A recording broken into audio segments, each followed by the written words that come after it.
The first thing about this castle is that it doesn't quite make sense. It looks medieval. It feels ancient.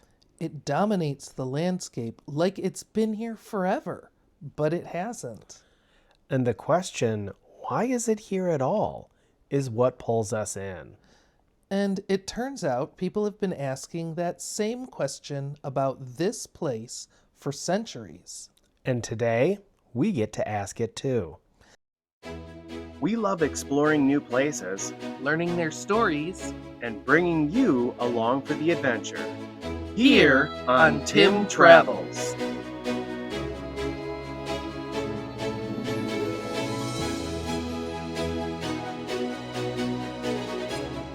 Hello, and welcome to today's adventure at Schloss Drachenburg.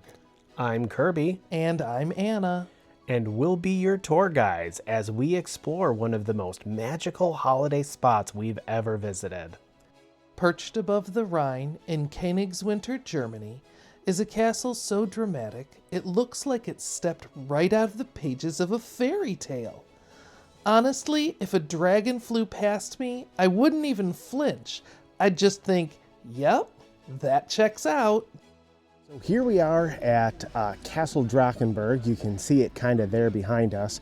We'll have a little bit more closer up footage, but wanted to kind of give you a sneak peek of what we're seeing today. It's pretty impressive, and we aren't even there yet.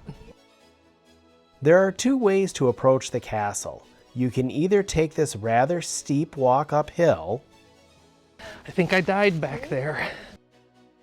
Or you can take the cog rail up. We had originally intended on taking the cog rail, however, we failed miserably figuring out where we were supposed to park. As we were walking up to the gatehouse, my first impression was, I can't wait to get inside because the gatehouse is so impressive on its own. Waiting in line with our tickets to get in. Are you excited? Yes! I'm excited. There's a gift shop in the gatehouse, and for those of you who know me, you know I love to go shopping. However, I breezed right past it, eager to get to that magical castle. And when you see it, everything about it tells you this is a medieval castle. And in that moment, your brain fully accepts that. You stop questioning it, You stop checking dates. You just let yourself believe it for a second. We began our tour by looking at the little Christmas market that they had. I found it a bit underwhelming as there weren't very many vendors, but they did have Glühwein. Anna has her first Glühwein. of the season. I have chocolate punch, which I have a sneaking suspicion is just hot chocolate. We'll find out in a moment. Cheers. Juice. No, that's wrong. No. That's wrong. Prost. Prost. Prost.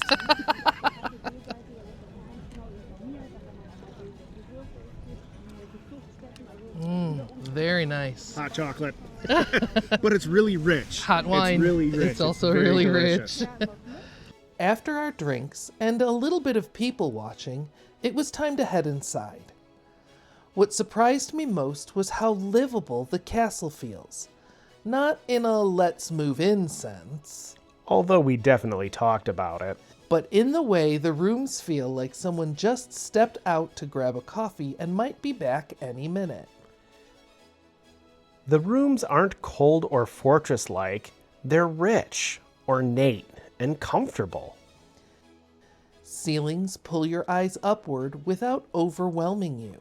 Staircases slow you down, almost like they're asking you to take your time. This is a place designed to be experienced, not rushed through. Standing on the balconies, looking out over the Rhine, the choice of location absolutely makes sense. There's something about being up here that slows you down without even realizing it. You breathe deeper, you look longer. You realize that you could spend an hour doing absolutely nothing but enjoying the view and consider it time well spent.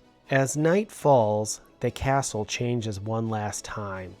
Lights trace the stone, details soften, and shadows deepen the architecture. Below it all, the Rhine keeps moving. The same river that inspired artists and storytellers still inspires us today. Discovering stories like that and sharing them with you Is why we travel.